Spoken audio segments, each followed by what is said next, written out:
The death of an 18-month-old boy is now being investigated as a homicide. The medical examiner is saying that blunt force trauma to the child's head killed him.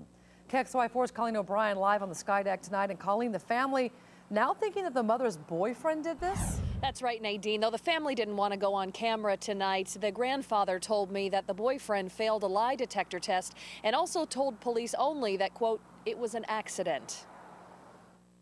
18-month-old Riley Kastner's grandfather is a mix of emotions tonight, grieving, of course, but also angry. Angry because he says his daughter's boyfriend of 4 months did this to Riley.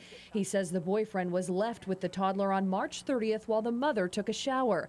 That afternoon, the mother and grandmother took Riley to a barbecue, and there they noticed blood coming from his mouth.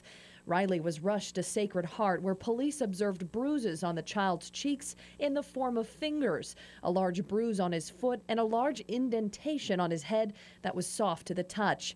He was taken to surgery and died at the hospital.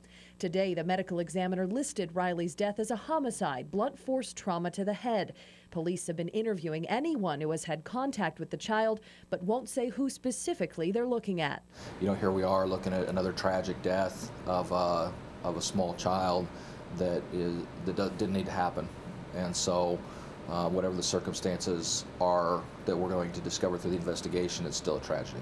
A tragedy the Vanessa Behan Crisis Nursery has seen before. It's heartbreaking, and I think everybody would agree with that. There's just no way around that. It's devastating, it's unnecessary. Executive Director Amy Napton says their nursery is open to any parent for any reason, whether it be an emergency or just a needed break to run errands, so that they don't have to leave their child with someone they don't entirely trust. What I would say to a mom is, it's your precious child. Just be very careful of whoever you leave them with a child care provider, with a grandparent, with anybody. You just have to make sure that you really trust them.